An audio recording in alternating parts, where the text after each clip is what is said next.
Hi everyone, my name is Suyin. Welcome back to my channel. If you're new here, it's a channel about finance and life, I guess. And it's been a really long time since I last posted a video on this channel.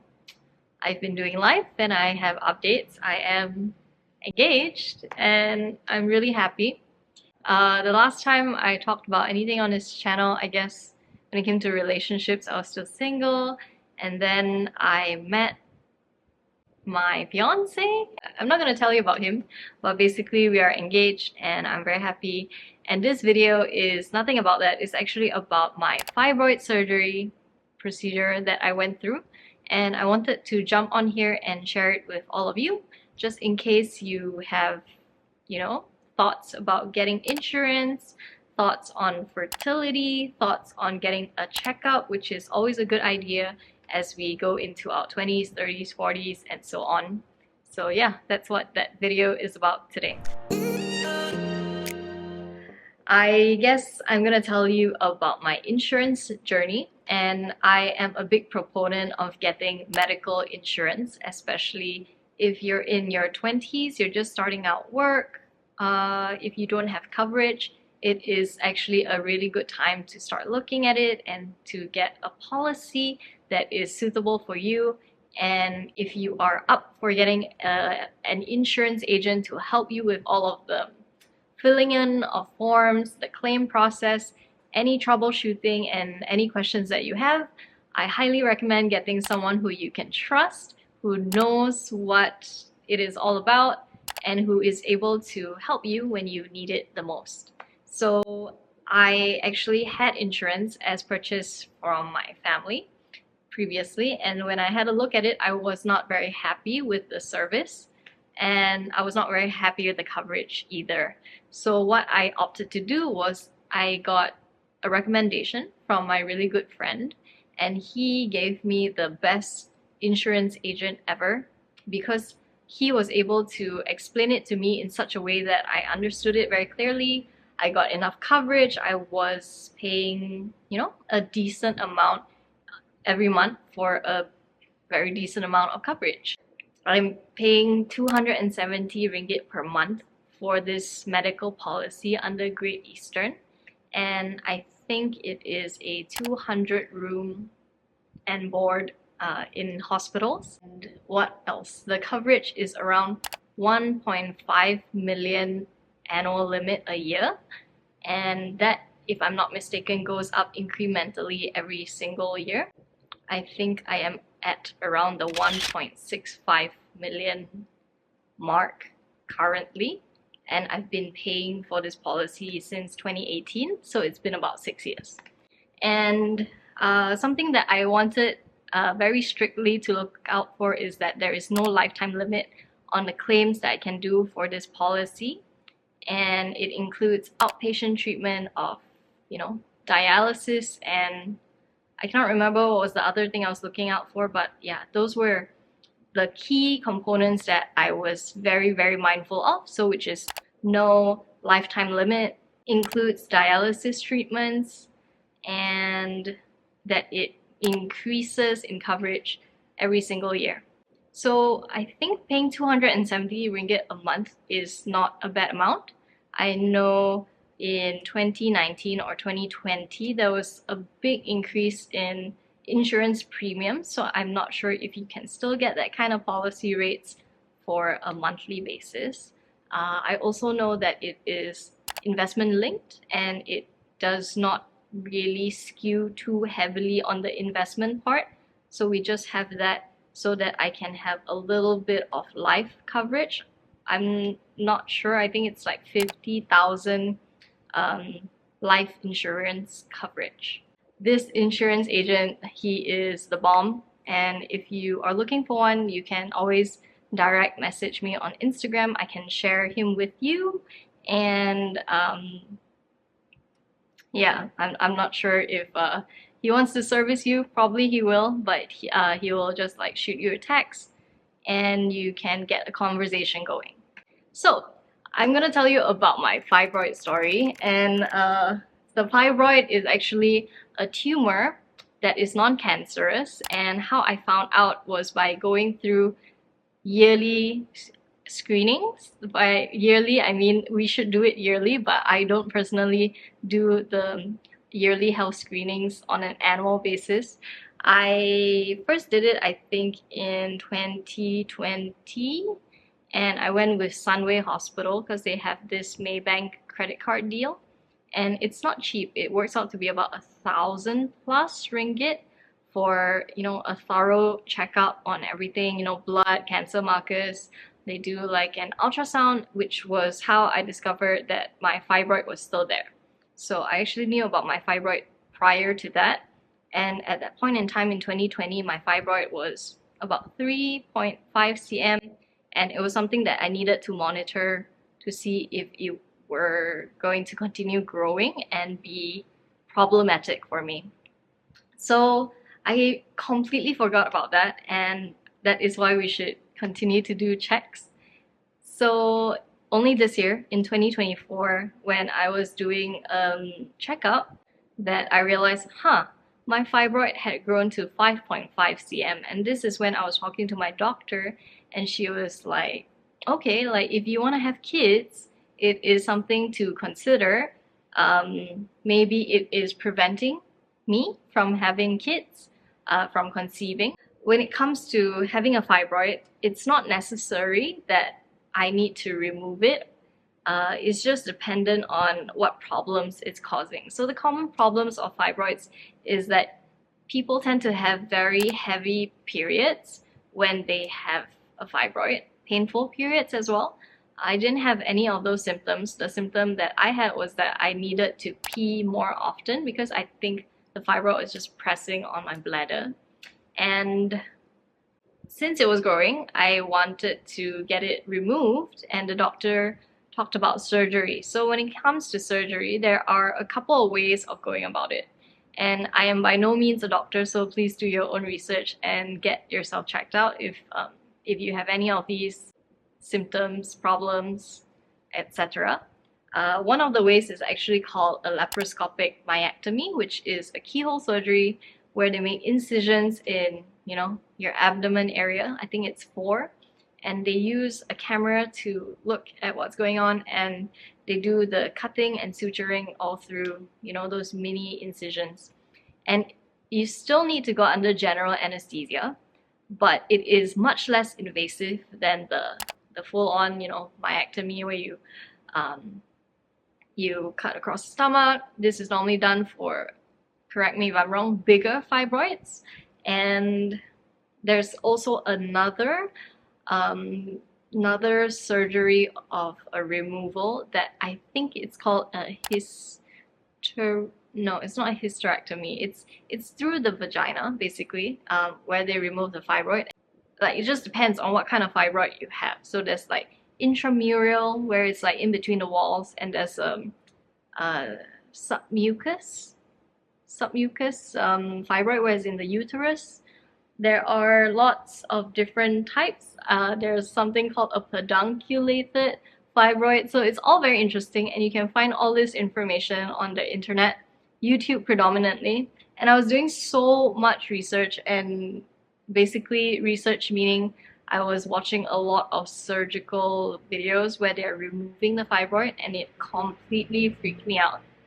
So what I opted to do was to buy myself some more time, go for another appointment with the doctor to ask all the questions that I wanted to ask. And before that appointment, I actually found out that there is another type of procedure that I could go through that didn't require surgery at all. So I was very, very enthusiastic about that. And how I came across that was by watching a video by Dr. Selva. And when I first heard him talk on that YouTube video, it was kind of like a relief, because I heard a Malaysian accent, and he was saying, hey, I'm Dr. Selva, I'm from Makota Medical Center, and that's in Malacca, and he was talking about this procedure called HIFU, which is high intensity focus ultrasound. So this way of removing the fibroid is not exactly by removing it, but it's by killing the cells of the fibroid through that focus ultrasound using heat technology. And yeah, when I heard about it, I was very, very happy that there was another option for me.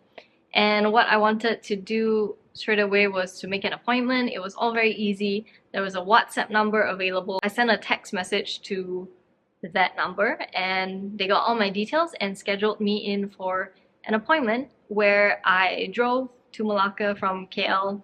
It's only like 2 hours plus away, and basically I spent the whole day there just running tests, talking to the doctor. The kind of tests that they made me run that day were vaginal ultrasound to look at the fibroid. I think I did an MRI. And did they draw any blood that day? No, they didn't. But it was a long wait, and the consultation and all of that was out of, like, I paid through out of pocket, and I think it cost me a total maybe of less than 2,000 ringgit for everything in combination. I was very happy to pay that, and then the doctor actually gave me the green light saying that my fibroid type was very suitable for the HIFU procedure. So I got excited and I booked the earliest possible date to do the procedure, and I think I had to wait like a month. This doctor is super busy. People come from all over the place, all over the country to see him because he is actually the only doctor in Malaysia, I think, who is doing fibroid removal through HIFU. And he's super cool. He has a YouTube channel, he's got like TikTok, I think he started with Facebook, and he just finds the time to make these videos, edit them, and put them online so that people who need this kind of treatment or who want this kind of treatment can find him. And I think that's just amazing. Yeah, so long story short, I went in for the HIFU treatment. I needed to get to the hospital to admit myself a day before the actual procedure. So I was scheduled to be undergoing the procedure on a Friday morning at 7 a.m. So on Thursday morning, I drove to the hospital with my family, and having someone around you in this time where, you know, there's just so much to do, you get tired, you are nervous, like I was so nervous, and having my family there with me to walk with me through every step of the way, that was so comforting. I'm really, really grateful for them. And basically, I got checked in on that Thursday. I saw the doctor and then basically signed all the consent forms, knowing all the risks that are involved. So when it comes to HIFU, I basically was not going to be under any general anesthesia when the procedure was taking place. But what happens instead is I get a light sedation so that they are able to communicate with me when we are undergoing the procedure. If I felt any sensation of leg pain, cramps in my legs, we had to talk about it because that is one of the risks of nerve damage to the legs. Another risk is skin damage to the like, you know, above my uterus area. Another risk point would be damaging the bowels as we go through that heating procedure. So sign all the consent forms. Basically after that, they made me draw blood just to check to see if I have like anemia or anything that would be of concern. All I needed to do was check into the hospital, get admitted, and all of that was done at the insurance counter. Prior to that was to inform my insurance agent that this is what I'm gonna go through, and he said, hey, that's great. Makota Medical Center is one of our panels for Great Eastern, so it's very straightforward, and they do all the pre-authorization before the actual day itself. And they gave me a room. They gave me a single room, which was really good actually. I think it was pretty big. There was only me there. There was a couch, bathroom. Everything was very clean. Nothing much to complain about, and it's all fully paid for by insurance. So what it worked out to be was about 30,000 fully covered, and yeah, nothing else to say about insurance, but it was just a very smooth process, and I didn't need to worry about forking out money to pay for the procedure because I had already done all of the prior work by getting a medical policy that could cover for all of this. Prior to the HIFU procedure, the only preparation I needed to do was to prep my bowels, which is to only eat a liquid diet. So 3 days before the procedure, I could eat rice and soup and protein like chicken and eggs like steamed eggs and fish. And then the second day before the procedure, I could only drink soup and have glucolin, which is like glucose and water. That was a bit tough, but not as tough as the night before the actual procedure, where they made all of us who undergo this drink the laxatives. Is really, really disgusting because it's like it looks like water. It's in this like 2 liter plus jug, and we were supposed to like finish the entire thing by 10 p.m. So she came into my room at 6:30. I was having my dinner, which was like soup, and she said, "You gotta finish that by 10 p.m." And I was like, "Okay, I'll start at 8 p.m." She said, No, you gotta start earlier because it's really hard to drink and you're gonna be going to the toilet the whole time. I said, "Okay." So I started only at around 7, and it was seriously hard. Like, like when drinking it, I just feel like gagging. I couldn't even like chug it, where I had to physically close my nose and force myself to down it. It was just this very artificially sweet medicinal kind of flavor, and it was like a little bit viscous as well, a bit thick, and every time I drank it, I had to go to the toilet. So it was not a very positive reinforcement kind of activity to do. It's more like really negative associations every time I drank it. And I think I could only like drink to like almost finish, where I just felt so nauseated. I just wanted to puke every time I picked up the cup. So thank God 10 p.m. came and I was done with that. Basically what happens to your bowels, or your like when you go to the toilet, you just start pooping water, and after a while the water is clear. So that is basically the activity of clearing before the procedure. And the nurse was like very happy with that like, I mean, they won't check on it, like spot check. If I'm not mistaken, it was also that night where they put in the needle so that on the following day they could put in the IV drip and all of that very easily. And at 12 a.m. that night, they gave me 2 surprise enemas. And an enema, I guess, is what they put into our rectum. And then we were meant to go to the toilet straight away and it will flush out. That was painful. And I just slept all the way up to like 4:50 in the morning. That's when they came in to put in the catheter. So the catheter was actually very uncomfortable, and they do that so that when we do the HIFU procedure, we are we don't need to worry about peeing, and the catheter will drain out our urine into a bag next to our leg. And it was a very uncomfortable sensation. It was the first time I've ever done that, and I just felt this sensation where I needed to pee so badly, like my bladder was full, but I couldn't force anything out. And I don't think we are advised to force any pee out that way. Just supposed to let it drain. And the less that I thought about the catheter and the bag and all of that, the more relaxed I got, which really just helped to make the process easier.